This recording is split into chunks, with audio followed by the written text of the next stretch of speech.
सेशनचे आजचे जे टॉपिक आहेत ते दोन टॉपिक असणार आहे. पहिल्यांदा फाउंडेशन सेटअप तर आहेच, पण माइंडसेट सेटअप पण आहे. कोणतीही टेक्नॉलॉजी ग्रामपंचायत इम्प्लिमेंट करत असताना सगळ्यात प्रथम आपली मेंटॅलिटी काय असली पाहिजे, आपला माइंडसेट काय असला पाहिजे, तरच आपण त्या टेक्नॉलॉजीचा चांगल्या प्रकारे उपयोग करून घेऊ शकतो आणि आपल्याला आपल्या कामकाजामध्ये त्याचा चांगल्या प्रकारे फायदा होऊ शकतो. तर साधारणपणे अ, काही जे चुकीचे गैरसमज म्हणतो आपण त्याला, ते ग्राम अधिकाऱ्यांनी या महापंच ऍप्लिकेशन वापरताना ठेवू नये अशी माझी अपेक्षा आहे. तर त्याच्यामध्ये पहिला जो गैरसमज आहे तो म्हणजे न्यू सॉफ्टवेअर मोर वर्क, म्हणजे नवीन सॉफ्टवेअर आलेलं आहे. आपल्याला भरपूर काम करावं लागलं, विशेषतः केंद्र चालक आहेत, मी त्यांच्यासाठी हा विषय घेईल. की असं समजून घ्यायचं नाही की तुम्हाला नवीन सॉफ्टवेअर आहे म्हणून भरपूर काम करावं लागेल. मात्र हा एकदा काम तुम्ही केल्यानंतर हे परमनंट काम तुमचं होणार आहे. भविष्यामध्ये कोणतंही सॉफ्टवेअर तुम्हाला वेगळ्या पद्धतीने 1 ते 33 नमुन्याचं कामकाज करण्यासाठी, सर्टिफिकेट देण्यासाठी किंवा मीटिंग्स वगैरे यांचं मॅनेजमेंट करण्यासाठी वापरायची गरज भासणार नाहीये. आता बऱ्याच वेळेला काय होतं की बरेच ग्रामपंचायत अधिकारी आम्हाला म्हणतात की बुवा माननीय मुख्य कार्य अधिकारी साहेब यांचा फोर्स आहे म्हणून आम्ही ऍप्लिकेशन घेतोय. पण अन्यथा तसं जर तुम्ही करत असाल तर निश्चितपणे तुम्ही तुम्ही चूक करत आहात. तुमचा जो गैरसमज आहे तो तुम्ही काढून टाकावा. त्यांचा पण प्रामाणिक हेतू हाच आहे की तुमच्या ग्रामपंचायतचं कामकाज हे पेपरलेस झालं पाहिजे. तुमचं जे काही मॅन्युअल वर्क चालतं, जे डॉन्की वर्क चालतं, त्याच्यामध्ये तुमचा अनावश्यक वेळ जातो, पैसा खर्च होतो, टाइम वेस्ट होतो, तो कुठेतरी वाचला पाहिजे आणि इतर गोष्टींसाठी तुमचा वेळ दिला गेला पाहिजे. तर असं चुकी समजू नका की नवीन सॉफ्टवेअर आहे, जास्त काम करावं लागेल किंवा गव्हर्नमेंटचा पेशा आहे म्हणून आपल्याला करायचं आहे. तर अशा प्रकारचा एक न्यूनगंड मनामध्ये कुठल्या प्रकारचा बाळगू नका. तिसरा आहे तो म्हणजे कॉम्प्युटर स्किल्स. बरेच ग्रामपंचायत अधिकारी आहेत किंवा कर्मचारी आहेत, असं काही कुठेतरी एक रॉकेट सायन्स असं नाही आहे. ऍप्लिकेशन चालवताना खूप युजर फ्रेंडली आपण बनवलेलं आहे. बरेच ग्रामपंचायत अधिकारी, केंद्र चालक हे ऍप्लिकेशन वापरत आहेत, त्यांना त्याचा एक्सपिरियन्स आलेला असेल 100% किती युजर फ्रेंडली आहे. सर्व गोष्टी तुमच्या डोळ्यासमोर आपण तुम्हाला उपलब्ध करून दिलेल्या आहे. त्यामुळं जर तुम्हाला व्हॉट्सॲप, फेसबुक किंवा साध्या भाषेमध्ये जर तुम्हाला गुगलमध्ये कोणती वेबसाईट जर वेबसाईटवर जाऊन काही जर तुम्हाला ऍक्टिव्हिटी करता येत असेल तर निश्चितपणे त्याच्याही पेक्षा सोपं तुम्हाला महापंचायत ऍप्लिकेशन हे वापरण्यासाठी असणार आहे. आता हे गैरसमज दूर केल्यानंतर सगळ्यात महत्त्वाचं आता तुमच्या कामाची पद्धत तुम्ही समजून घेतली पाहिजे. मॅन्युअल वर्क आणि डिजिटल वर्क. मॅन्युअल वर्क केल्याने काय फायदा होणार आहे आणि डिजिटल वर्क केल्याने तुमचा काय, मॅन्युअल वर्क केल्याने काय तुमचा तोटा आहे आणि डिजिटल वर्क केल्याने काय तुमचा फायदा होणार आहे. तर सगळ्यात महत्त्वाचं म्हणजे जर तुम्ही मॅन्युअल वर्क जर करत असाल तर तुमचा टाइम आणि एनर्जी मोठ्या प्रमाणावर तुमची वेस्ट ही कार्यालयामध्ये होत असते. आणि दुसरा त्याचा परिणाम असा होतो की एखादा व्यक्ती तुमच्याकडे दाखला न्यायला आला किंवा एखादा काही टॅक्स भरायला आला तर वेळेवर त्याचं रेकॉर्ड त्याला सापडलं नाही किंवा दाखला त्याला वेळ मिळाला तर साहजिकच आहे त्या सर्व्हिस जी सेवा आपण त्याला देतो त्याच्यामध्ये दिरंगाई होणार आहे, तो नाराज होणार आहे आणि त्याचं बॅड इम्प्रेशन आपलं पडणार आहे. म्हणजे ग्रामपंचायत अधिकाऱ्याचं परिणामी केंद्र चालक यांचं सुद्धा बॅड इम्प्रेशन त्या ठिकाणी पडत आहेत.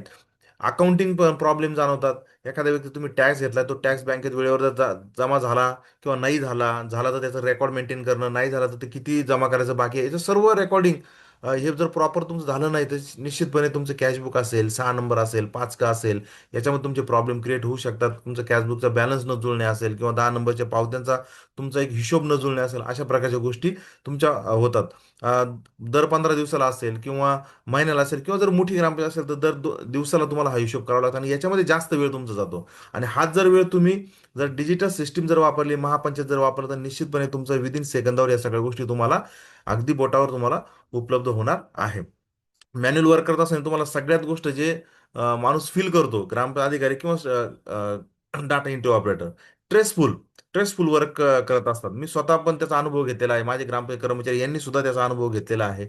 जर तुमचे रेकॉर्ड जर तुमच्याकडे जर वेळेवर उपलब्ध नसेल ना तर माणसाची चिडचिड होते.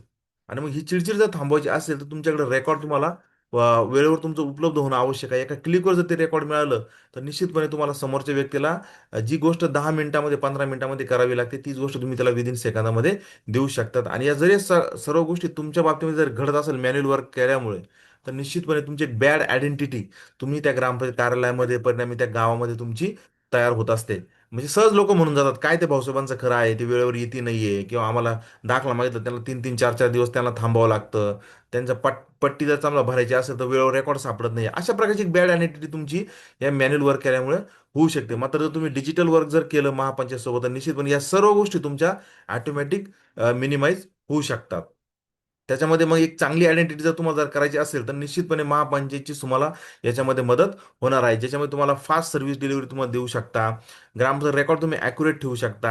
आणि जर रेकॉर्ड अप टू डेट ठेवलं, सर्व्हिस फास्ट दिली तर निश्चितपणे लोकांचा तुमच्यावरचा ट्रस्ट हा वाढत जातो. तुमच्या कारभारामध्ये ट्रान्सपरन्सी येते आणि हे करण्यामध्ये तुम्हाला महापंचायत निश्चितपणे तुमची मोलाची मदत करू शकते. तुमची एक चांगली आयडेंटिटी तयार करण्यामध्ये महापंचायत तुम्हाला मदत होणार आहे. आणि एक स्मार्ट ग्रामसेवक कसा असतो, ते लोकांनी कोणत्या गुणांमुळे तुम्हाला स्मार्ट ग्रामसेवक म्हटलं पाहिजे, ही ती आयडेंटिटी आहे ना, ती आयडेंटिटी तुम्हाला महापंचायत तुम्हाला देण्याचा प्रयत्न करत असते. अशा प्रकारे एक चांगला माइंडसेट जर तुमच्या सोबत असेल, डिजिटल वर्क करण्याची तुमची तयारी असेल, तर निश्चितपणे तुमची आयडेंटिटी ही चेंज झाल्याशिवाय राहणार नाहीये.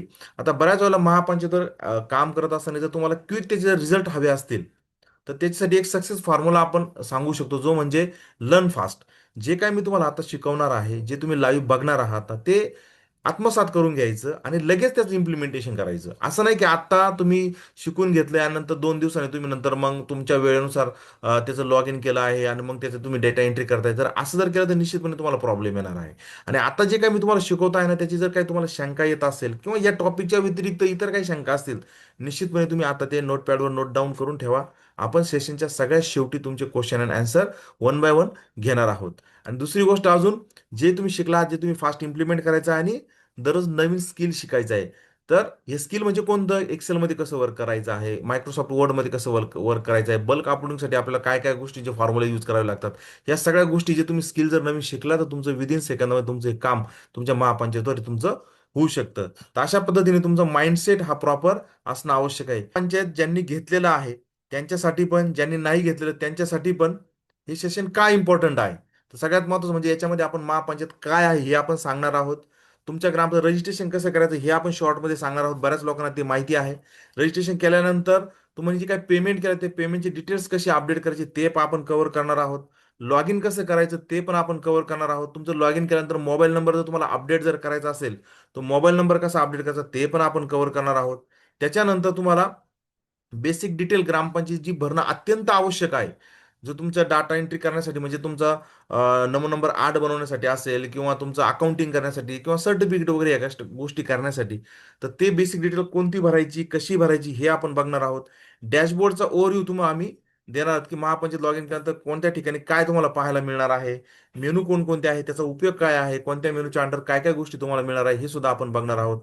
आणि दुसरी गोष्ट म्हणजे हे जे काही तुम्ही डाटा एंट्री करणार आहात, ते डाटा एंट्री करत असताना काय त्या कॉमन मिस्टेक तुमच्या होतात, त्या कोणत्या होतात ते तुम्हाला मी सांगणार आहे. आणि तुम्हाला होमवर्क देणार आहे, असाइनमेंट देणार आहे, जी तुम्हाला पुढचं जे आपले सेशन असणार आहे त्या सेशनच्या अगोदर तुमचा कंप्लीट करायची आहे. आपलं पुढचं सेशन हे बुधवारी असणार आहे.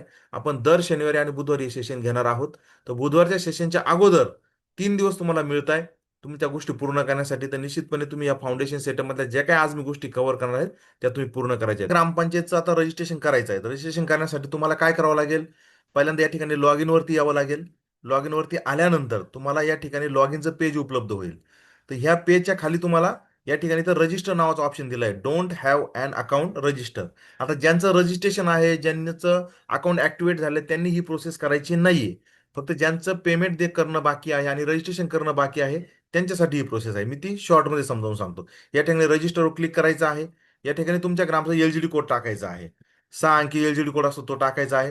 तुमच्या ग्रामपंचायत मराठीमध्ये नाव टाकायचं आहे. जसं की मी समजा एक डमी माझं नाव टाकतो. समजा इथं सोपं नाव घेतो मी, साकूर घेतो. चलो ठीक आहे. साकूर, त्याच्यानंतर इथं तुमचा तालुका टाकायचा आहे. त्याच्यानंतर इथं जिल्हा टाकायचा आहे. मी जस्ट येतो. त्याच्यानंतर इथं इंग्लिशमध्ये नाव टाकायचं आहे त्या ग्रामपंचायतचं. आणि हे नाव टाकत असताना इग्राम स्वराज पोर्टलला जसं रजिस्टर आहे तसंच नाव टाकायचं आहे. ओके. त्याच्यानंतर इथं संगमनेर आणि इथं अहिल्यानगर. अशा पद्धतीचं तुम्ही इथं टाकायचं. इथं तुमचं जोडून जर नाव असेल, समजा साकूरवाडी असेल, तर या ठिकाणी तुम्ही इथं ते जोडून टाकायचं आहे. नंतर जर नसेल तुम्हाला जमत, तर या ठिकाणी अशा पद्धती तुम्ही इथं कॉपी पेस्ट करू शकता. ते बेस्ट राहील, जेणेकरून चुकायला नको. साकूरवाडी असं जर तुमचं जोडून नाव जर असेल, तर या ठिकाणी बेस्ट वे कॉपी करणं आणि इथं पेस्ट करणे. अशा पद्धतीने तुमचं नाव जोडून जर असेल, तर अशा पद्धतीने तुम्हाला स्पेस देऊन ते करता येईल. तुम्ही जर मॅन्युअली टाईप जर करायला गेले, तुमचं इथं स्पेस घेणार नाहीये. आता जस्ट आता मी जोडून घेतोय हे. इथं ग्राम अधिकाऱ्यांचं नाव टाकायचं. आता जस्ट इथं मी माझं नाव टाकतोय. त्याच्यानंतर इथं फोन नंबर टाकायचा आहे, जो तुमचा रजिस्टर असेल मोबाईल नंबर तो. जस्ट मी आता एक डमी नंबर टाकतोय. आणि तुमच्या ग्रामचा ईमेल आयडी टाकायचा आहे. जस्ट मी आता डमी सुद्धा ईमेल आयडी टाकतोय हा. पासवर्ड तुमची तुमच्या मनाप्रमाणे सेट करू शकता. जस्ट मी ते admin@123 सेट करतोय. जस्ट अशा पद्धतीने हे सर्व झाल्यानंतर तुम्हाला तुमच्या अकाउंट मोबाईल नंबर एक ओटीपी जाईल. इथं व्हेरीफाय केल्यानंतर ओटीपी गेल्यानंतर तो ओटीपी या ठिकाणी इथे टाकायचा आहे. ओटीपी टाकल्यानंतर तुम्हाला एक व्हॉट्सअपचा ग्रुप येईल जॉईन करण्यासाठी. तो ग्रुप जॉईन करायचा आहे. आणि त्याच्यानंतर ऑटोमॅटिक तुम्ही पुन्हा लॉग इनच्या स्क्रीनला येऊन जाल. या ठिकाणी आता जर हे मी अकाउंट लॉग इन करण्याचा प्रयत्न केला, तुम्हाला अशा प्रकारची मेसेज येईल. तुम्ही जर तुमच्या ग्रामपंचायत जर नवीनच अकाउंट रजिस्ट्रेशन केलं असेल आणि त्याची पेमेंट डिटेल जर भरलेली नसेल, तर अशा प्रकारचा मेसेज तुमच्या समोर येईल. त्या ठिकाणी स्पष्टपणे लिहिलं असतं, your subscription has been expired, please recharge again. तर इथे ॲड युअर पेमेंट डिटेल्स म्हणायचं. इथं तुमच्या ग्रामपंचायत एलजीडी कोड टाकायचा, जो तुम्ही टाकलेला असेल, जो आता इथं मी जस्ट डमी टाकतोय. आणि इथं ट्रान्झॅक्शनचा युटीआर नंबर टाकायचा आहे. तर तुम्ही जर पीएफएमएसने पेमेंट केला असेल तर तो युटीआर नंबर टाका. तुम्ही जर चेकने पेमेंट जर केलं असेल तर या ठिकाणी 10 अंकी एक आकडा येणं गरजेचं आहे. जर चेकने जर पेमेंट केलं असेल, तुम्ही या ठिकाणी अगोदर झिरो म्हणायचा आहे आणि या ठिकाणी तुमचा चेक नंबर टाकायचा आहे. ही अमाऊंट तुम्हाला एडिट करायची आहे. जेवढी अमाऊंट तुम्ही भरलेली असेल तेवढीच अमाऊंट या ठिकाणी तुम्हाला इथं टाकायची आहे. आणि इथं ती अमाऊंट कधी ट्रान्सफर केली त्याची एक डिटेल, एक डेट तुम्हाला निवडायची आहे बँकेत जसं ट्रान्झॅक्शन होईल त्या पद्धतीने. आणि या ठिकाणी इथं सबमिट फॉर अप्रुव्हलला क्लिक करायचं आहे. अशा प्रकारे केल्यानंतर तुम्हाला अशा प्रकारचा मेसेज येईल. आणि तो आल्यानंतर तुमचं साधारणपणे 24 तास तुमचं अकाउंट ऍक्टिव्हेट करण्यासाठी लागतात. तर आम्ही दर संध्याकाळी रात्री 9 ते 10च्या दरम्यान हे अकाउंट तुमचे ऍक्टिव्हेट व्हेरिफिकेशन करून ऍक्टिव्हेट करत असतो. त्याचा एसएमएस सुद्धा तुम्हाला टेक्स्ट मेसेजद्वारे आम्ही तुम्हाला पाठवत असतो. आता मी हे अकाउंट पुन्हा माझ्याकडनं ऍक्टिव्हेट करतो. त्या ठिकाणी आता अकाउंट ऍक्टिव्हेट केलंय मी. पुन्हा लॉग इन करण्याचा प्रयत्न करतोय. जस्ट लॉग इन झाल्यानंतर अशा प्रकारचा ओटीपी येईल. प्रत्येक वेळेस तुम्हाला लॉग इन केल्यानंतर ओटीपी हा कंपल्सरी आहे. ओटीपी टाकायचा आहे. जेणेकरून कुणीही तुमचं अकाउंट लॉग इन करू नये. तुम्ही ज्या ज्या व्यक्तीला ओटीपी शेअर कराल त्या त्या व्यक्तीला ते तुमचं अकाउंट हे लॉग इन करायला उपलब्ध होईल. तर अशा पद्धतीने तुमचं अकाउंट हे लॉग इन झालेलं आहे. पुढचा जो पार्ट येतो तो इम्पॉर्टंट म्हणजे बेसिक डिटेल कशी ऍड करायची. त्याच्यापूर्वी आपण काय करूया, एक डॅशबोर्ड तुमचा तो ओव्हरलुक असा आपण करून घेऊया. नेमकी महापंचायत लॉग इन केल्यानंतर काय काय गोष्टी इम्पॉर्टंट आहे. अशा प्रकारचं लॉग इन केल्यानंतर तुम्हाला सर्वात प्रथम तुमच्या ग्रामपंचायत एलजीडी कोड प्रॉपर आहे का, तुमच्या ग्रामपंचायत नाव बरोबर आहे का, तालुका बरोबर आहे का, जिल्हा बरोबर आहे का, या सगळ्या गोष्टी समजून घ्यायच्या आहेत, बघायच्या आहेत. जर चुकीच्या जर असेल तर आमच्या टीमला तुम्ही किंवा व्हॉट्सअपवरती ग्रुपला एसएमएस टाकला तरी चालेल. उजव्या कोपऱ्यात जर तुम्ही आलात या ठिकाणी तुम्हाला इथं प्रोफाईलचं चिन्ह दिसतंय. या ठिकाणी तुम्ही इथं व्ह्यू प्रोफाईल करू शकता, पासवर्ड चेंज करू शकता, मोबाईल नंबर सुद्धा या ठिकाणी तुम्ही इथं चेंज करू शकता आणि लॉग आउट देखील या ठिकाणी तुम्ही इथं होऊ शकता. या ठिकाणी एआयचा ऑप्शन दिलेला आहे. तुम्ही एआयद्वारे इथं या एआयला काही पण विचारू शकता. सध्या हा एआय जास्त ट्रेन झालेला नाहीये, पण बऱ्याच वेळेला तुमचे उत्तर देण्याचा तो प्रयत्न करेल. पण जास्त काही अॅक्युरेट उत्तर जर नाही आलं तर हळूहळू त्याला आपण ट्रेन करण्याचं काम सुरू आहे. तुमचं या ठिकाणी कोणत्या आर्थिक वर्षामध्ये तुम्ही काम करत आहात ते आर्थिक वर्ष या ठिकाणी तुमचं दिसेल. तुम्ही जर नव्यानेच जर लॉग इन केलं असेल तर तुम्ही बेसिक डिटेल भरलेली नसेल तर मात्र तुमचं या ठिकाणी इथं आर्थिक वर्ष इथं तुम्हाला दिसणार नाहीये. त्याचं इथं लेटेस्ट नोटिफिकेशन आम्ही तुम्हाला इथं उपलब्ध करून दिलेले आहेत. आमच्या टीमकडनं जे तुम्हाला देणं गरजेचं इंटरनल नोटिफिकेशन आपण ज्याला म्हणतो ते इथे तुम्हाला दिसतील. त्याच्यावर इथं टॅक्स एस्टिमेटर आहे. एखाद्या व्यक्तीचा अंदाजित टॅक्स तुम्हाला जर काढायचा असेल तुम्ही या ठिकाणी तो काढू शकता. या ठिकाणी तुम्हाला बांधकाम परवानगी द्यायची असेल तर ते बांधकाम परवानगी देत असताना शुल्क वगैरे किती घ्यायचं ते या ठिकाणी तुम्ही बघू शकता. तुमच्या कॉन्ट्रॅक्टरचं पेमेंट तुम्हाला जर अदा करायचं असेल तर इथं त्याची टिप्पणी तुम्ही इथं एक बिल तुम्ही तिथं जनरेट करू शकता. अशा पद्धतीने एक डॅशबोर्ड तुम्हाला आहे लक्षात येईल. या ठिकाणी इथं बरेच तुम्हाला ब्लॉक दिसतील येलो कलरमध्ये, ग्रीन कलरमध्ये, थोडेसे लाईट ऑरेंज कलरमध्ये. तर या ठिकाणी बघा एकूण प्रॉपर्टी होल्डर आहे म्हणजे तुमचे एकूण ग्रामपंचायतचे 8 नंबरचे खातेदार किती आहेत या ठिकाणी तुम्हाला दिसेल. या ठिकाणी 56 आहे. म्हणजे या ग्रामपंचायतीला जे डेमो अकाउंट आहे आमचं ते 56 खातेदार या ठिकाणी दिसत आहे. 9 नंबरची या ठिकाणी डिमांड तुम्हाला या ठिकाणी इथं दिसेल. त्या डिमांडच्या आगेस की जेवढा काही वसूल झालेला आहे तुमचा प्रॉपर्टी टॅक्स तो या ठिकाणी दिसेल. त्याचं पर्सेंटेज सुद्धा या ठिकाणी दिसेल. आणि किती पेंडिंग आहे वसूल करणं ते सुद्धा या ठिकाणी तुम्हाला दिसेल. सेम वॉटर टॅक्सच्या बाबतीमध्ये आहे. किरकोळ कर आहे जो 9 नंबर 11 द्वारे तुम्ही घेतला जातो. बऱ्याच वेळेला काही ग्रामपंचायत अधिकारी पाणीपट्टीचंच रजिस्टर आहे 9 नंबर 11 म्हणून गृहीत धरतात. तसं नाहीये. पाणीपट्टीच्या रजिस्टर 9 नंबरच म्हणतात. 11 नंबरला तुमच्या ग्रामपंचायत काही जर मिळकत असेल जी तुम्ही भाडोत्री दिलेली असेल त्याचं जे काही भाडं मिळतं ते आपण या ठिकाणी इथं घेऊ शकतो. आणि खाली ठिकाणी इथं सर्टिफिकेट होल्डर आहेत म्हणजे तुम्ही आतापर्यंत किती लोकांना सर्टिफिकेट दिले, किती लोकांच्या रिक्वेस्ट तुम्हाला आल्या, त्याचबरोबर तुम्हाला किती सर्टिफिकेट तुम्ही इश्यू केले आणि किती पेंडिंग आहे या ठिकाणी तुम्हाला इथं दिसतील. त्याचबरोबर इकडे डाव्या जर कोपऱ्यात तुम्ही जर आला तिथे क्विक लिंक्स आहे ज्या ठिकाणी तुम्ही न्यू सिटीझन रजिस्ट्रेशन करू शकता, न्यू सर्टिफिकेट काढू शकता, टॅक्स नोटीस जनरेट करू शकता, टॅक्स डिमांड बिल सुद्धा तुम्ही या ठिकाणी काढू शकता. त्यानंतर डॅशबोर्ड आहे जे तुम्हाला आता मी सांगितलेलं आहे. त्यानंतर बेसिक डिटेल आहे. तुमच्या ग्रामपंचायत नवीनच अकाउंट जर तुमचं जर ऍक्टिव्हेट झालं असेल तर तुम्हाला काही बेसिक डिटेल गोष्टी तुम्हाला ऍड कराव्या लागतात. जसं की इथं जीपी इन्फो आपण स्टेप बाय स्टेप बघणार आहोत. जस्ट फक्त आपण मेनू समजून घेऊया. जसं इथं गाव ऍड करायचं आहे, विलेज ऍड करायचं आहे, स्ट्रीट ऍड करायची आहे, तुमचं पॉप्युलेशन ऍड करायचं आहे. ते या ठिकाणी तुम्ही ऍड करू शकता. त्याचबरोबर तुम्हाला स्टाफ इन्फो आहे. स्टाफ इन्फो तुम्हाला एखादी कमिटी ऍड करायची आहे, ग्रामपंचायत कार्यकारी मंडळ ऍड करायचं आहे. तुम्हाला इथं बाय डिफॉल्ट हे कार्यकारी मंडळ ऍड झालेले दिसेल. मात्र हे सोडून जर तुम्हाला इतर कमिटी जर ऍड करायची असेल तुम्हाला इथे ऍड कमिटी वगैरे करायची आहे, जी आपण वन बाय वन आता बघणारच आहोत. त्याच्यानंतर इथे तुम्हाला स्टाफ आहे, तुमच्या कर्मचाऱ्यांची माहिती वगैरे या ठिकाणी तुम्ही इथं ऍड करू शकता. सिटीजनमध्ये तुम्ही सिटीजनचं रजिस्ट्रेशन वगैरे करू शकता. आपण वन बाय वन टॉपिक बघणार आहोत त्याच्यावर. टॅक्स असेसमेंटमध्ये तुम्ही इथं तुमचं असेसमेंट इयर तुम्ही इथं सेट करू शकता. तुम्हाला नवीन जर असेसमेंट आता इथं दर असेसमेंट इयर आपण 31 मार्चला आपण क्लोज करतोय. तुम्हाला नवीन असेसमेंट इयर जर क्रिएट करायचं असेल, तुम्हाला इथं ऍड असेसमेंट इयर येईल. असेसमेंट इयर घेताना तुम्हाला चालू वर्ष घ्यायचं आहे. जोपर्यंत 31 मार्च संपत नाही तोपर्यंत तुम्हाला 1/4/2025 हेच तुम्हाला असेसमेंट इयर म्हणजेच कर आकारणी वर्ष तुम्हाला निवडायचं आहे. ज्यावेळेस तुम्ही ऍक्च्युअल 8 नंबर लागू करणार आहात एप्रिल पासून, त्यावेळेस मात्र तुम्हाला ते असेसमेंट इथं पुन्हा ऍड करायचं आहे. ते तुम्ही ते ऍड करू शकता. इथं फायनान्शियल इयर तुमचं ऑटोमॅटिक सेट होईल असेसमेंट इयर झाल्यानंतर. टॅक्स रेट तुम्ही ऍड करू शकता. प्रॉपर्टीचे टॅक्स रेट, रेकनर दर, आरोग्य कर, लाईट कर, पाणी कर वगैरे वगैरे. त्यानंतर 1 ते 33 जे फॉर्मॅट्स आहेत या ठिकाणी तुम्हाला इथं सर्व इथं उपलब्ध होणार आहे. त्याचबरोबर तुम्हाला या ठिकाणी प्रत्येक नमुना तुम्ही क्लिक जर केलं तर तुम्हाला तो नमुना डाउनलोड करण्यासाठी उपलब्ध होणार आहे. जसं तुम्ही समजा 8 नंबर आहे, 8 नंबर क्लिक करता, 8 नंबर तुम्हाला डाउनलोड करण्यासाठी उपलब्ध होईल. अकाउंट आहे, तुमच्या ग्रामपंचायत अकाउंटिंग प्रॉपर मॅनेज होण्यासाठी तुम्हाला इथं अकाउंट ऍड करता येणार आहे. आपण वन बाय वन स्टेप आपण ते बघणारच आहोत. इथं payment voucher, receipt voucher, manage payment आहे, पेमेंट रिकन्सिलेशन आहे, चेकबुक आहे. या सगळ्या गोष्टी तुम्ही या ठिकाणी इथं करू शकता. इथं मीटिंग्स आहे, मीटिंगमध्ये तुम्ही एआयचा वापर आम्ही केलेला आहे. तुम्ही इथं नुसतं बोलला तरी तुमच्या मीटिंग ह्या ऑटो टाईप होणार आहे. तर इथं तुम्हाला सब्जेक्ट तुमचे वन बाय वन इथं ऍड करायचे आहेत. ऍड करताना सब्जेक्ट तुम्हाला इथं मीटिंगचा टाईप निवडायचा आहे. तुम्ही कोणत्या मीटिंगसाठी सब्जेक्ट वगैरे ऍड करत आहात ते तुम्ही इथं घ्यायचं आहे. अशा पद्धतीने तुम्ही इथं मीटिंगचं तुम्हाला मॉड्यूल इथं तुम्हाला दिसेल. डिजिटल नेम प्लेट दिलेली आहे. तुमच्या गावामध्ये डिजिटल नेम प्लेट जर तुम्हाला डाउनलोड करायची असेल कुठल्या फ्री ऑफ कॉस्टमध्ये, तुम्ही या ठिकाणी डाउनलोड करू शकता. जसं इथं 8 नंबरमध्ये पण आहे, इथून सुद्धा तुम्ही डाउनलोड करू शकता. या ठिकाणी आलेलं नाही मला वाटतं. ठीक आहे. त्याच्यानंतर रिपोर्ट्स आहेत. जे डॅशबोर्डचे रिपोर्ट आहेत, जसे प्रॉपर्टी रिपोर्ट, किती तुमचा टॅक्स वसूल झाला, किती पेंडिंग आहे. जिथे डॅशबोर्ड तुम्हाला जे दिसतंय तेच तुम्हाला या ठिकाणी आम्ही रिपोर्टमध्ये तुम्हाला उपलब्ध करून दिलेलं आहे. त्याच्यानंतर सर्टिफिकेट, रिटेल टॅक्स, वॉटर टॅक्सचा रिपोर्ट आहे आणि सपोर्ट आहे. सपोर्टमध्ये तुम्हाला भरपूर ऑप्शन आहे. नोटिफिकेशन आहे, जे तुम्हाला इंटरनल नोटिफिकेशन आम्ही देतोय ते नोटिफिकेशन सर्व तुम्हाला या ठिकाणी इथं दिसतील. ट्रेनिंग आहे. ट्रेनिंगमध्ये तुम्हाला इथं अशा पद्धतीचं तुम्हाला एक आयकॉन दिसतील, ज्याच्यामध्ये तुम्हाला सर्व सेशन तुम्हाला वन बाय वन आम्ही तुम्हाला इथं उपलब्ध करून दिलेले आहे. जसं की डॅशबोर्ड आहे, जीपी इन्फॉर्मेशन आहे, पॉप्युलेशन, हे खालचे डमी नाव आहे.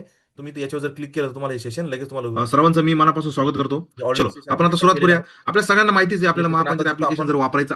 आता आपण ज्यावेळेस नवीन सेशन अपलोड करूया या ठिकाणी, जुनं आहे ते, तर या ठिकाणी तुम्हाला ट्रेनिंग इथं तुम्हाला उपलब्ध होणार आहे.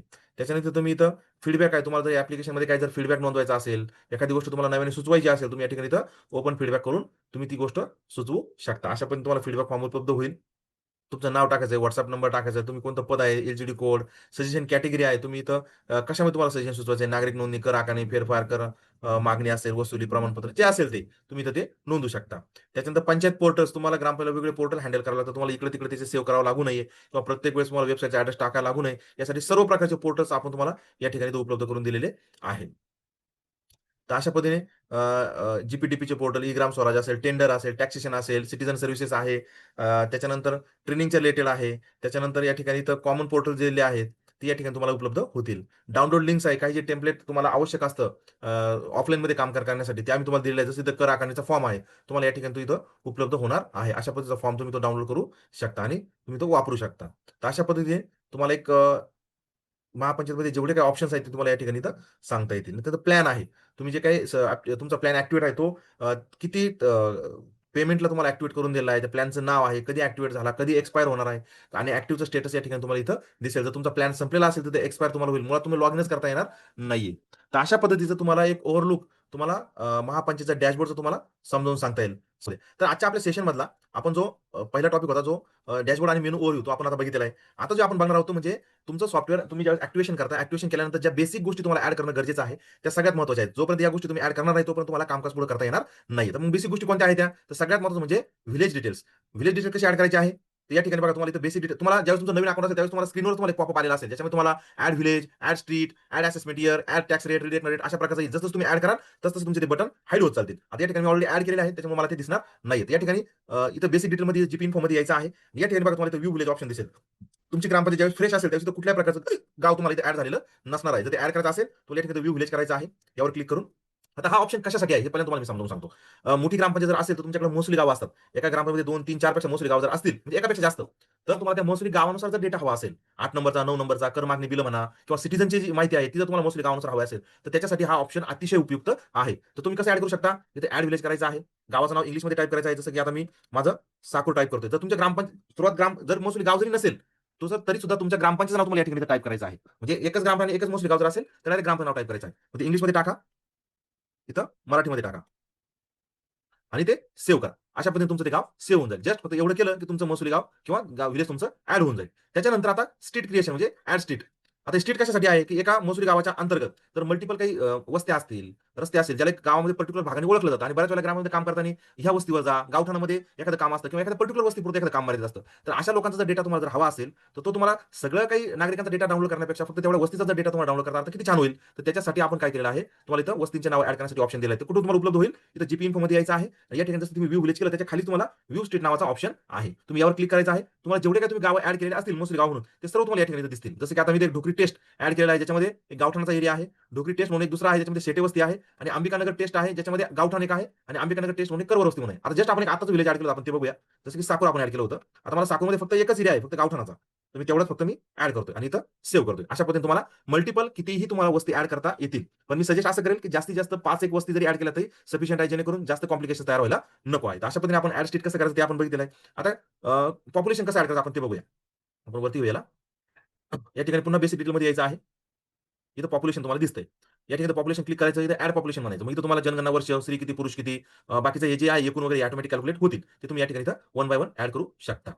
त्याच्यानंतर पुढचा जो पार्ट आहे तो म्हणजे कमिटी आणि स्टाफ डिटेल्स. इथं जीपी स्टाफ इन्फॉर्ममध्ये यायचं आहे. बेसिक डिटेलमध्ये स्टाफ इन्फॉर्मेशनमध्ये यायचं आहे. या ठिकाणी आलं तर कमिटी नावाचा पहिला ऑप्शन आहे. कमिटीमध्ये तुम्हाला इथं ऑलरेडी ग्रामपंचायत कार्यकारी मंडळ तुम्हाला ऍड झालेलं दिसेल. ते फक्त तुम्हाला एडिट करायचं आहे. एडिट करत असताना तुम्हाला त्याचं नाव वगैरे काही ऍड करायची गरज नाहीये. तुम्हाला सेपरेट ग्रामपंचायतचे जे काही कार्यकारी मंडळ आहे त्यासाठी ऍड कमिटी करायची गरज नाही. ऑलरेडी आम्ही तुम्हाला ते ऍड करून दिलेलं आहे. आता बऱ्याच ग्रामपंचायतीमध्ये प्रशासक आहेत. मग अशा वेळेस काय करायचं आहे, तर त्यावेळेस तुम्ही ते इथं काही नाही ऍड केलं तरी चालेल. या ठिकाणी सदस्य किती आहेत ते टाकायचे आहे. त्याच्यानंतर निवड किती झाली त्या सदस्यांची ते टाकायचं आहे. ज्यांची बॉडी ऍक्टिव्हेट आहे त्यांच्यासाठी हा ऑप्शन उपयुक्त आहे. त्या बॉडीची निवड कोणत्या संदर्भ क्रमांकाने झालेली आहे, ठराव क्रमांकाने ते टाकायचं आहे. कधी कालावधी सुरू झाला, कधी संपला झाला ते वगैरे टाकायचं आहे. अशा प्रकारे तुमची कमिटीची माहिती ऍड होईल. आता या कमिटीमध्ये तुम्हाला मेंबर ऍड करायचे असेल, तर या ठिकाणी प्रत्येक कमिटीच्या पुढे तुम्हाला मॅनेज मेंबर नावाचा ऑप्शन आहे. तुम्ही यावर क्लिक करायचं आहे आणि इथं तुम्हाला त्या कमिटीच्या मध्ये किती कोणते कोणते मेंबर तुम्हाला ऍड करायचे तिथे तुम्हाला ऑप्शन उपलब्ध होईल. या ठिकाणी तुम्हाला इथं ऍड न्यू करायचं आहे. त्या कमिटी धारकाचं त्या सदस्याचं पहिलं नाव, मधलं नाव टाकायचं, शेवटचं नाव टाकायचं आहे. त्याचं जेंडर ऍड करायचं आहे, जन्म दिनांक ऍड करा. जेवढे जेवढे स्टार मार्क आहे ते सगळे तुम्हाला कंपल्सरी आहे. मोबाईल नंबर असेल, व्हॉट्सअप नंबर असेल, त्याचा धर्म, जात, प्रवर्ग, त्याच्यानंतर त्याचा तो गावचा नागरिक आहे का असेल तर येस, नसेल तर नो करायचं. बऱ्याच वेळेला काय होतं, अशा काही कमिटी असतात ज्याच्यामध्ये ग्रामपंचायत अधिकारी सुद्धा त्याचा सचिव असतो, सदस्य सचिव असतो. तो असणं गरजेचं आहे, मात्र तो त्या गावाचा रहिवासी नसतो. अशा वेळेस तुम्ही त्याचं नाव ऍड करता, तुम्ही त्याला नो म्हटलं तरी चालेल. त्याचं कोणतं पद आहे, सरपंच, उपसरपंच, सदस्य, अध्यक्ष, उपाध्यक्ष, सचिव जे असेल ते त्या पदाचं आरक्षण असेल तर टाकू शकता, नसेल तर तुम्ही ब्लँक सोडलं तरी चालेल. त्याची निवड कधी झाली ती निवड तुम्ही इथं टाकू शकता. त्या सदस्याचा कालावधी किती आहे तो टाका आणि शेरा टाकायचा तर शेरा तुम्ही टाकू शकता. असे वन बाय वन तुम्ही सर्व कमिटीच्या लोकांची नाव तुम्ही ऍड करू शकता. भविष्यामध्ये तुम्ही जर आता याचं कॉन्क्रीट वर्क जर केलं तर तुम्हाला भविष्यामध्ये कुठेही प्रोसिडिंग ओपन करायची गरज नाहीये, की ह्या कमिटीमध्ये कोण सदस्य होते ते आपण माहिती समजून घ्या, किंवा त्या सदस्याचा मोबाईल नंबर काय आहे, त्याची जन्मतारीख वगैरे काय, सर्व सर्व गोष्टी आपण या ठिकाणी तुमच्या घेतलेल्या आहेत. तुम्ही तर बघत असाल बघा, त्याचं जेंडर आहे, जन्मदिनांक, मोबाईल नंबर, त्याची जात, प्रवर्ग, बऱ्याच गोष्टी याचीच माहिती तुम्हाला पंचायत समितीला याची वारंवार मागितली जाते. तुम्ही जस्ट इथं एक्सेल शीटमध्ये किंवा पीडीएफ मध्ये डेटा जर एक्सपोर्ट केला तर तुमचा रिपोर्ट लगेच तयार होणार आहे. अशा पद्धतीने तुम्ही कमिटी डिटेल्स ऍड करू शकता. त्याच्यानंतर पुढचा जो पार्ट आहे तो म्हणजे स्टाफचा. तुमच्या ग्रामपंचायतीमध्ये जे काही कर्मचारी काम करत असतात त्या कर्मचाऱ्यांची माहिती सुद्धा तुम्हाला ऍड करायची आहे. याच्याच आधारे तुमचा नंबर 13 आणि नंबर 21 जर तुम्हाला वेतन वगैरे द्यायचं असतं त्याच्या संदर्भात माहिती तुमची तयार होणार आहे. तुमच्या ग्राम अधिकाऱ्यांचं नाव इथं ऑलरेडी आलेलं असेल, तुम्ही याच्यामध्ये काही बदल करायचा नाहीये. मात्र त्यासाठी तुम्हाला बदल न करता तुम्हाला नवीन तुमच्या कर्मचाऱ्यांची माहिती ऍड करायची. त्यासाठी ऍड न्यूवर क्लिक करायचं. कर्मचाऱ्याचं पहिलं नाव, मधलं नाव, शेवटचं नाव ऍड करायचं, जेंडर, जन्मदिनांक, मोबाईल नंबर, व्हॉट्सअप नंबर, धर्म वगैरे जे काही बेसिक बेसिक गोष्ट आहे या ठिकाणी तुम्हाला इथे ऍड करायची आहे. त्याचं तुम्ही शिक्षण इथे ऍड करू शकता. त्याच्यानंतर त्याचा नेमणूक प्रकार असेल, पूर्णकालिक आहे का, अंशकालीन आहे का, असं तुम्ही ऍड करू शकता. बऱ्याच वेळेला गव्हर्नमेंटच्या सॉफ्टवेअर तुम्हाला फक्त गव्हर्नमेंटच्या स्लॅबमध्ये असणारे कर्मचारी तुम्ही ऍड करू शकता. असं तिथं कंपल्शन होतं, पण या ठिकाणी तसं आपण ठेवलेलं नाहीये. तुमचे जे काही टेम्पररी कर्मचारी असतील, तुमचे काही मोठी ग्रामपंचायत असेल, जे आकृतीबंधाच्या बाहेरचे कर्मचारी असतात ते सुद्धा तुम्ही ऍड करू शकता. त्याची वेतन श्रेणी ऍड करू शकता. त्याला किती पगार आहे, महिन्याचा पगार, एकूण पगार हातामध्ये येतो तो नाही, तुम्हाला एकूण मान्य किती पगार आहे तो तुम्ही इथं ऍड करू शकता. अशा पद्धतीने ऍड केल्यानंतर तुमचा डेटा या ठिकाणी ऑटोमॅटिक सेव्ह होईल. अशा पद्धतीने तुम्ही कर्मचाऱ्यांची माहिती सुद्धा या ठिकाणी इथं ऍड करू शकता.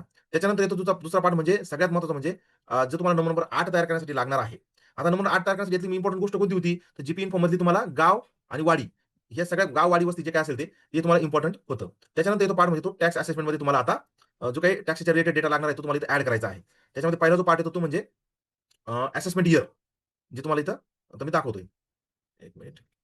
या ठिकाणी तुम्हाला इयर सेटअप करायचं पहिल्यांदा. जसं मी तुम्हाला सांगितलं की असेसमेंट इयर सेटअप करायचा आहे. इथं तुम्हाला आता माझा ऑप्शन हा इनॅक्टिव्ह आहे. मग तो तुमचा हा ग्रीन कलरमध्ये, जर तुम्ही नव्यानेच जर रजिस्ट्रेशन केलं असेल, अकाउंट ऍक्टिव्ह केला असेल, तुम्हाला इथं नव्याने इथं तो ग्रीन कलरमध्ये दिसेल. ऍड याच्यावर क्लिक करायचा आहे आणि या ठिकाणी 1/4/2025 निवडायचा आहे आणि तो सेव्ह म्हणायचा. सेव्ह म्हटल्यानंतर तुमची आता जशी माझी स्क्रीन आहे तशा प्रकारची स्क्रीन तुमच्या समोर तुम्हाला दिसेल. तुमचं असेसमेंट इयर ते ऑटोमॅटिक ऍक्टिव्हेट होईल. आता हे असेसमेंट इयर 1/4/2025 काय ऍक्टिव्हेट करायचं आहे, कारण आपण करंट इयरमध्ये नंबर 8 तयार करतोय. तुम्हाला जो ज्या तारखेपासून तुम्हाला तो लागू करायचा आहे ती आपण तारीख केव्हा चूज करू शकतो, मार्च संपल्यानंतर. म्हणजे 31 मार्च संपल्यानंतर तुम्हाला हे करंट फायनान्स असेसमेंट इयर हे तुम्हाला क्लोज करायचं आहे आणि नवीन असेसमेंट तुम्हाला ऍड करायचं आहे. आणि मग तुम्हाला तो कालावधी, तुम्हाला एंड रेट, तुम्हाला दरवर्षी तुम्हाला 31 मार्च तुम्हाला ते क्लोज करावं लागेल. तर अशा पद्धतीने तुम्ही दरवर्षी असेसमेंट तुम्ही इथं ऍड करू शकता. जनरली ते 4-4 वर्षाचं असतं, परंतु शासनाचा नियम असा आहे की एखादी ग्रामपंचायत दरवर्षी सुद्धा असेसमेंट करू शकते. म्हणून आपण दरवर्षी क्लोज करण्याचा ऑप्शन तिथं ठेवलेला आहे. फायनान्शियल इयर तुमचं ऑटोमॅटिक क्रिएट झालेलं असेल, तुम्हाला नवीन काही करायची गरज नाहीये. त्याच्यानंतर खाली येतो टॅक्स रेट. टॅक्स रेटमध्ये आता खाली येतो प्रॉपर्टीचा टॅक्स. यावर क्लिक केल्यानंतर तुम्हाला अशा प्रकारचा ऑप्शन तुमच्या समोर तुम्हाला दिसेल. आता या ठिकाणी तुम्हाला इथं काहीही दर तुमचे लागू झाले दिसणार नाहीये. म्हणजे हे जे ग्रामपंचायत दर आणि इथं रेडी दर हे तुमचे पूर्णपणे ब्लँक झालेले असणार आहे. तर तुम्हाला त्या ठिकाणी ऍड करायचे. आता ग्रामपंचायत दर आणि रेडी दर याच्यामध्ये फरक सांगतो. ग्रामपंचायत दर हे कराचे दर असतात आणि रेडी दर हे गव्हर्नमेंटने डिसाईड केलेले असतात तुमच्या बांधकामाचे. त्याच्यातही पण अहिल्यानगरसाठी 1 ते 5 4 क्रमांकाचे दर हे सगळीकडे सारखे आहेत अहिल्यानगर जिल्ह्यासाठी. जसं की तुम्हाला 6,723 तुम्हाला टाकायचं आहे, 10,478, 14,844 आणि 18,295 हे रेट तुम्हाला टाकायचे आहे. आपलं सेशन झाल्यानंतर मी ग्रुपवर अहिल्यानगरचे दर तुम्हाला टाकून देईल, ते तुम्ही टाकायचे आहे. मात्र दुसरा जो पार्ट आहे तो म्हणजे 5 नंबरचा बखळ किंवा पळसर जागा. हे दर मात्र तुम्हाला प्रत्येक ग्रामपंचायतीनुसार वेगवेगळे आहेत. मग तुम्हाला ते कसे चेक करता येतील? या ठिकाणी 2 ऑप्शन तुम्हाला इथे दिलेले आहेत. बांधकामाचे दर तपासा आणि जमिनीचे दर तपासा. तर बांधकामाचे दर तुम्हाला तपासायचे असेल, म्हणजे तुम्हाला जर हवे असेल, तुम्ही तर बघू शकता. याच्यावर क्लिक केलं तर तुम्हाला गव्हर्नमेंटच्या वेबसाईटवरून तुम्हाला ते दर लगेच उपलब्ध होतील. या ठिकाणी 2 नंबरचा ऑप्शन निवडायचा, ASR मार्गदर्शक उर्वरित महाराष्ट्र आणि या ठिकाणी एरो दिसतो, यावर क्लिक करायचं. क्लिक केल्यानंतर तुम्हाला अशा प्रकारची 30 एक पानाची पीडीएफ तुमची डाउनलोड होईल, 33 पानाची. त्याच्या सगळ्यात खाली यायचं 30 नंबर पेजला. 1 मिनिटं. 30 नंबर पेजला तुम्ही आल्यानंतर या ठिकाणी अहिल्यानगरचं नाव तुम्हाला इथं दिसेल.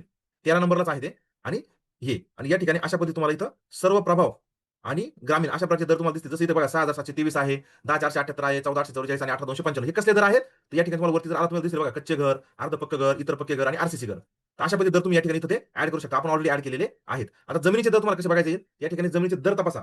याच्यावर क्लिक करायचं आहे. जमिनीचे दर प्रत्येक ग्रामपंचायतीनुसार वेगवेगळे आहेत. त्याच्यामुळे दुसऱ्या ग्रामचे दर तुम्ही तुमच्या ग्रामाला वापरू नका. तर तुमचा जिल्हा निवडायचा आहे. आता आपण सगळे अहिल्यानगर मध्येच आहोत म्हणून अहिल्यानगर निवडतोय. जस्ट आता मी तालुका निवडायचा आहे. आता मला समजा संगमनेर आहे. संगमनेरमध्ये मला एखाद्या तुमच्या गावाचा दर बघायचा आहे, जसं की आबाळवाडी आहे किंवा आंबोळी आहे. या गावाचा मला जर दर बघायचा असेल, या ठिकाणी मी ते क्लिक केला तर तो ऑटोमॅटिक गावठाणाचा दर ऑटोमॅटिक येतोय. जर तुमच्या गावामध्ये कलेक्टर येणे प्लॉट किंवा नसतील, तर मात्र तुम्ही सगळ्या प्रॉपर्टीसाठी गावठाणाच्या मिळकती हेच दर वापरायचे आहे. 640 या ठिकाणी तुम्ही ऍड करायचं आहे. आता कसं ऍड करायचं ते पण मी तुम्हाला समजून सांगणारच आहे.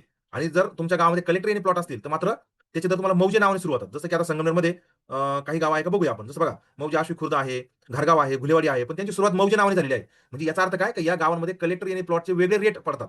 समजा मग आता घुलेवाडी आपण घेऊया. मग ते कसं बघायचं आपण? या ठिकाणी पहिल्यांदा तिथं बिनशेती झालेल्या जमीन निवडायचं आहे आणि असं निवडल्यानंतर तुम्हाला त्याचे सर्वे नंबर येतात. मग यावर जर क्लिक केलं, तर मग या सर्वे नंबरमध्ये हा जो दर आहे 65-50 हा कोणत्या सर्वे नंबरला लागू असणार आहे, तो या ठिकाणी इथं तुम्हाला दिसणार आहे. जसं की बघा, आता यावर मी क्लिक केलं, तुम्हाला 4, 5, 249, 272, 270, 278 आणि 279 या सर्व सर्वे नंबरला सॉरी या सर्व सर्वे नंबरला 65-50 हा चौरस मीटरचा दर लागू असणार आहे. त्याला गावठाचा दर तुम्हाला लागू करता येणार नाही. पण हे कोणत्या गावांसाठी? ज्या गावाचे दर हे सेपरेट उपलब्ध आहेत त्यांच्यासाठी. आणि मग हे कसं ओळखायचं?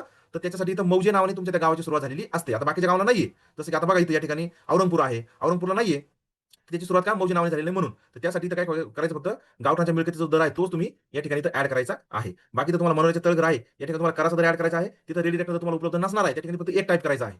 त्याच्यानंतर ही मनोरंजन खुली जागा आहे, त्या ठिकाणी सुद्धा रेडी रेट उपलब्ध नसतं म्हणून एक टाईप करायचा आहे. त्याचबरोबर जर तुम्हाला मी आता सांगितलं की ज्या गावामध्ये कलेक्टर प्लॉट असतील आणि ते प्लॉटचे रेट सर्व नंबरनुसार जर वेगळे असतील, तर ते सुद्धा तुम्हाला इथे ऍड करायला ऑप्शन आहे. तर कसं ऍड करायचा? इथं आता सध्या इनॅक्टिव्ह बटन आहे, ऍड न्यू. तर तुम्हाला जर हे करायचे दर जर तुम्हाला जर ऍड करायचे असेल, तर तुम्हाला इथं एनेबल एडिटिंग करावं लागेल पहिल्यांदा. तर त्यासाठी तुम्हाला तुमचा जो काही रजिस्टर मोबाईल नंबर आहे त्याच्यात तुम्हाला ओटीपी जाईल. आता माझ्या नंबर ओटीपी येईल. ओटीपी टाकला की मला तो ऑप्शन लगेच उपलब्ध होतो एडिट करण्यासाठी. हे का? तर आपण कुणीही ते चेंज करू नये म्हणून आपण हा ऑप्शन ठेवलेला आहे. असं व्हेरिफाय केल्यानंतर बघा, तुम्हाला इथे एनेबल एडिटिंगचा ऑप्शन गेलेला आहे आणि ऍक्टिव्हचा ऑप्शन आलेला आहे. आणि इथं खाली सुद्धा जे इनॅक्टिव्ह होतं ते सुद्धा ऍक्टिव्ह झालेलं आहे. तर अशा प्रकारे तुम्ही वन बाय वन इथं एडिटवर क्लिक करायचं आहे. तुम्हाला इथं मिळकत बांधकाम प्रकार दिसेल. त्याचा शासनाने घोषित केलेला किमान दर दिसेल. किमान दर आणि कमाल दर हे काय आहे? कराचे दर आहेत. आणि त्याच्यानुसार मग तुम्हाला त्याच्या दरम्यान तुम्हाला ग्रामपंचायत दर या ठिकाणी तुम्हाला इथे ऍड करायचा आहे. आता हे जे दर आहे हे सगळे पैशामध्ये दर आहेत. तर तुम्हाला 0.30 पैसे, 0.70 पैसे असा त्याचा अर्थ आहे. तुम्हाला ऍड करताना 0.30 पैसे, 0.40 पैसे जो काही तुमच्या ग्रामपंचायत ठरवलेला दर असेल तो तुम्हाला या ठिकाणी टाकायचा आहे. आणि मग त्याला जो काही रेडी दर उपलब्ध आहे, जो तुम्हाला मी आता पीडीएफ मध्ये दाखवलेला आहे, तो दर या ठिकाणी कच्च्या घरासाठी ऍप्लिकेबल आहे, तो इथे या ठिकाणी टाकायचा आहे आणि तो सेव्ह म्हणायचा आहे. अशा प्रकारे वन बाय वन तुम्ही सर्व या ठिकाणी ऍड करायचं आहे. असे तुम्हाला आता बखळ जागेचा पण मी दाखवतो. तो सुद्धा किमान दर, कमाल दर शासनाचा आहे, तर ग्रामपंचायत निश्चित केला दर टाकायचा आहे. त्याचा रेडी दर या ठिकाणी टाकायचा आणि सेव्ह म्हणायचा आहे. त्याच्यानंतर मनोरंजन तळघर आहे. आता मनोरंजन तळघरावर पट्टी आपल्याला घेता येत नाही, शासनाने त्याला डिस्काउंट दिला आहे, तरी पण इथे ऍड करून ठेवू शकता तुम्ही. किमान दर, कमाल दर सांगितलेला आहे. इथं तुम्ही ग्रामपंचायत दर टाकायचे आहे आणि त्याचा रेडी दर उपलब्ध नसतो. कारण का? मनोरंजनची पट्टी जी असते ती काय भांडवली मूल्यावर आपण आकारत नाही, ती स्क्वेअर फुटावर आपण घेत असतो. म्हणून त्याला वार्षिक मूल्य दर किंवा रेडी दर लावायची गरज नाहीये. म्हणून आपण तिथं काय केलंय, एक ऍड करायचं आहे फक्त आणि सेव्ह म्हणायचं आहे. अशा पद्धतीने सर्व तुम्ही प्रॉपर्टी दर ऍड करायचे आहेत. जसं तुमच्या जर ग्रामपंचायतीमध्ये सेपरेट कलेक्टर प्लॉट असेल आणि त्याच्यासाठी जर तुम्हाला दर ऍड करायचे असेल, तुम्हाला या ठिकाणी ऍड न्यू करावं लागेल. ऍड न्यू केल्यानंतर जो काही जमिनीचा दर आहे तो इथं तुम्ही ऍड करायचा आहे. जसं की आपण या ठिकाणी बघितलं आता. इथं काय होतं, इथं तुम्हाला दाखवतो ऍड करून मी ऍक्च्युली. इथं मौजे एखादं गाव घेऊया आपण. जसं की आपण घुलेवाडीच घेऊया आपण. घुलेवाडीमध्ये आपण बिनशेती प्लॉट घेऊया आणि पहिला सर्वे नंबर घेऊया आपण. जसं की 65-50 हा सर्वे नंबरचा रेट सॉरी रेडी रेट दर आहे आणि तो कॉपी केला मी आणि या ठिकाणी टाकतोय मी आता.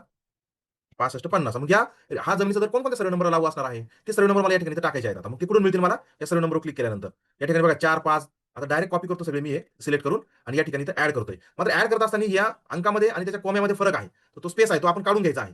नाहीतर तो जो काही दर तुम्हाला लावायचा तो लागू होणार नाहीये. तर अशा पद्धतीने काढून घ्यायचा आहे आणि इथं सेव्ह म्हणायचं आहे. याचा अर्थ काय झाला आता, ज्यावेळेस मी प्रॉपर्टी रजिस्टर करेल आणि प्रॉपर्टी रजिस्टर केल्यानंतर त्या प्रॉपर्टीचा सर्वे नंबर जर मी 249 टाकला, तर त्याला 65-50 चा दर लागू होणार आहे जमिनीसाठी. बाकी त्याला बांधकामाची दर ॲज इट इज आहे तशीच लागू राहणार आहे. मात्र जमिनीचा दर त्याचा वाढणार आहे. जर याच्यातला जर समाविष्ट सर्वे नंबर जर नसेल, तर मात्र त्याला हा कॉमन दर या ठिकाणी इथं लागू राहणार आहे. आपण त्या ठिकाणी इथं तशी टिक मार्क टिप पण दिली तुम्हाला. ज्या सर्वे नंबर गट नंबरसाठी जमिनीचा रेडिएटर दर उपलब्ध नसेल, त्यासाठी वरील बखल किंवा पडसर जागा यांचा दर हा लागू असेल. हे सगळ्यांनी लक्षात ठेवायचं आहे. आता तुमची जर ग्रामपंचायत आदिवासी आणि डोंगराळ भागातील असेल, जी शासनाने डिक्लेअर केलेली असेल, म्हणजे पेसा ग्रामपंचायत म्हणून, तर त्याच्यासाठी कराची आकारणी करत असताना जर तुम्ही रहिवासी जर प्रयोजन तुमचं असेल, घरासाठी जर तुम्ही कराची आकारणी करत असाल, तर तुम्हाला जमिनीचं भांडवली मूल्य तुम्हाला तुमच्या त्या कराची आकारणी करत असताना तुम्हाला घेता येत नाहीये. तर त्यासाठी काय करावं लागेल, मी सिस्टमला आपल्याला सांगावं लागेल. तर माझी ग्रामपंचायत ही डोंगराळ किंवा आदिवासी भागातील आहे, ती कशी सांगणार तुम्ही? या ठिकाणी तुम्हाला इथं टिक मार्क करायचं आहे. हे कोणासाठी आहे? ज्याची ग्रामपंचायत पेसा क्षेत्रातील आहे त्यांच्यासाठीच आहे. विशेषतः आपल्या अहिल्यानगरमध्ये फक्त अकोले तालुक्यासाठीच हा पर्याय आहे. बाकी कोणत्याही तालुक्यामध्ये पेसा ग्रामपंचायत नाही. त्यांनी हा पर्याय वापरायचा नाहीये. लक्षात आलं? येस, ह्या गोष्टी लक्षात आल्या का तुम्हाला? जर असेल तर प्लीज येस टाईप करा. हा थोडासा इम्पॉर्टंट पार्ट आहे. इथं तुम्हाला शंका येतील. जर तुमच्या शंका जर असतील, तुम्ही एका कागदावर लिहून ठेवा. आपण सेशनच्या सुरुवातीला 10 ते 15 मिनिटांनंतर आपण ते सुरुवातीला सेशन 1 बाय 1 आपण घेणार आहोत लगेच. आता पुढचा जो पार्ट येतो तो म्हणजे आता तुम्ही फक्त कराचे दर ऍड केलेत. आता याच्यामध्ये अजून एक पार्ट आहे, तो म्हणजे लाईट कर ऍड करायचे. लाईट कर पण ऍड करत असताना तुम्हाला इथे एनेबल एडिटिंग म्हणायचं आहे. तुमचं इथं कोणताही दर इथं ऍड झालेला नसणार आहे. आता बऱ्याच वेळेला ग्रामपंचायत अधिकाऱ्यांचा प्रश्न येतो, की सर नवीन लाईटचे दर ऍड करायचे की जुने ऍड करायचे? आता हा तुमच्या ग्रामपंचायत प्रश्न आहे. मी तर नियमानुसार तुम्हाला नवीन ऍड करायला सांगेल, परंतु तुमच्या ग्रामपंचायत जर नवीन दर ऍड केले, जर ते देण्याची लोकांची मानसिकता नसेल, तर मात्र तुम्ही जुने दर सुद्धा ऍड करू शकता. मात्र नियमानुसार जे असेल ते योग्य तुम्ही करावं असं मी तुम्हाला सांगेल. आता यासाठी प्रत्येक वेळेस ओटीपी जाईल तुम्हाला. ओटीपी टाकल्यानंतर पुन्हा जसं अगोदर तुम्हाला दर टाकण्यासाठी इथं एडिटचं बटन ऑप्शन उपलब्ध झाला, तो आता देखील उपलब्ध होणार. तुम्ही एडिट करायचे क्लिक, इथं तुम्हाला 0 ते 300 स्क्वेअर फुटापर्यंत किती आहे ते इथं तुम्हाला ऍड करायचं आहे. किमान दर कमाल दर ऑलरेडी दिलेला आहे, तुम्ही त्या दरम्यानचा दर तुम्हाला इथं टाकायचा आहे. आता या ठिकाणी इथं सेव्ह करू. असं 1 बाय 1 सगळे तुम्ही इथं ऍड करू शकता. त्याचबरोबर तुम्हाला सेम इथं आरोग्य कराच्या बाबतीत सुद्धा सेम आहे. तुम्हाला इथे एनेबल एडिटिंग करायचं आहे, कराचे दर ऍड करायचे आहे. त्याच्यानंतर या ठिकाणी पुन्हा वॉटर टॅक्स म्हणजे पाणीपट्टीचे कर तुम्हाला इथे एनेबल एडिटिंग करायचं आहे आणि कराचे दर ऍड करायचे आहे. याच्यामध्ये थोडंसं तुम्हाला मी फरक समजून सांगतो. काय सामान्य पाणीपट्टीचे दर ऍड करायचे तुम्हाला या ठिकाणी. त्याच्यानंतर विशेष पाणीपट्टी घरगुतीचे दर ऍड करायचे आहे.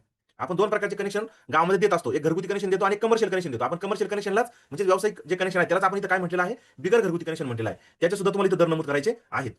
जर तुम्ही नळ जोडणी देत असताना जर काही अनामत घेत असाल, ती अनामत पण 2 टाईपमध्ये असते. घरगुती कनेक्शन जोडण्यासाठी वेगळी अनामत असते आणि बिगर घरगुती जोडण्यासाठी वेगळी असते. तर ते तुम्ही या ठिकाणी इथं ऍड करायचं आहे. जे असेल लागू असेल तुम्हाला. आता कनेक्शन देत असताना तुम्ही जर काही जोडणी शुल्क घेत असाल, तर त्याची सुद्धा तुम्हाला इथं नसेल घेत तर 0 करायचं आणि घेत असेल तर मात्र ती किंमत या ठिकाणी तुम्हाला टाकायची आहे. मात्र कुठली तरी एक व्हॅल्यू टाकायची आहे. नसेल घेत तर 0 टाका आणि घेत असेल तर ती तुमची जी व्हॅल्यू असेल ती तुम्ही इथं टाकायची आहे. जो रेट असेल तो.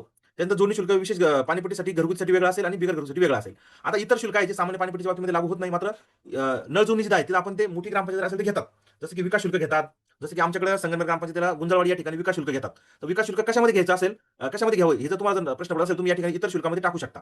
किती घेतात ते रेट टाकायचं, ऑटोमॅटिक त्याचं कॅल्क्युलेशन होत जाईल. मग ते जर तुम्ही बिगर घरगुतीसाठी जर वेगळं घेत असाल तर ते सुद्धा तुम्हाला इथं टाकता येईल. तर अशा प्रकारे सगळ्यात महत्त्वाचा पार्ट म्हणजे जो आपल्या सेशन मधला आहे तो फाउंडेशन सेटअप मधला, तो म्हणजे टॅक्स रेट तुम्हाला ऍड करणं आणि गाव आणि व्हिलेज म्हणजे व्हिलेज आणि त्या गावाच्या अंतर्गत जे काही वाडी वस्ती वगैरे येईल ते ऍड करणं. सगळ्यात इम्पॉर्टंट पार्ट हा आहे. तर याच्यामध्ये कोणाला शंका येणं साहजिकच आहे. आपण सर्व शंका घेऊया नंतर. त्याच्या अगोदर एक आपण शेवटचा टॉपिक आपला घेऊया.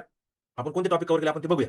जसं की आपण आता व्हिलेज बघितलं, आपण स्ट्रीट बघितलं कसं ऍड करायचं, पॉप्युलेशन बघितलं, कमिटी बघितलं, staff detail, tax rate related दर आपण बघितलेले आहे. आणि आता शेवटचा पॉईंट म्हणजे अकाउंट्स. आता तुम्हाला जर तुमच्या ग्रामपंचायतीचं कॅशबुक, त्याच्यानंतर 5 नंबर, 6 नंबर, 5 क, त्याच्यानंतर तुमच्या कराच्या पावत्या असतील, 7 नंबरद्वारे येणारी जी काही रक्कम असेल, ही सर्व तुमच्या कॅशबुकला ऑटोमॅटिक जावी असं जर तुम्हाला वाटत असेल, 5 कला जावी असं तुम्हाला वाटत असेल, तर मात्र तुम्हाला इथं अकाउंटवर तुम्हाला अगोदर अकाउंटच्या गोष्टी तुम्हाला ऍड करणं गरजेचं आहे. जसं की या ठिकाणी बघा वरती अकाउंट आहे, रिसिप्ट व्हाउचर आहे, पेमेंट व्हाउचर आहे, मॅनेज व्हाउचर आहे, पेमेंट रिकन्सिलेशन आहे आणि इथं खाली इथं बँक अकाउंट आणि कॅशबुक चेकबुक म्हणून आहे. त्या ठिकाणी अकाउंटवर क्लिक करायचं. तुमचे 1 बाय 1 या ठिकाणी तुम्हाला अकाउंट ॲड करायचे. जेवढे ज्या अकाउंटचं तुम्ही कॅशबुक मेंटेन करता तुमच्या ग्रामपंचायत अधिकाऱ्यांना विचारून घ्या, कोणकोणते अकाउंट तुम्हाला इथे ॲड करायचे आहेत ते. तर मी तर म्हणेल ज्या अकाउंटचं तुम्ही कॅशबुक मेंटेन करता सर्व अकाउंट या ठिकाणी तुम्ही ॲड करा.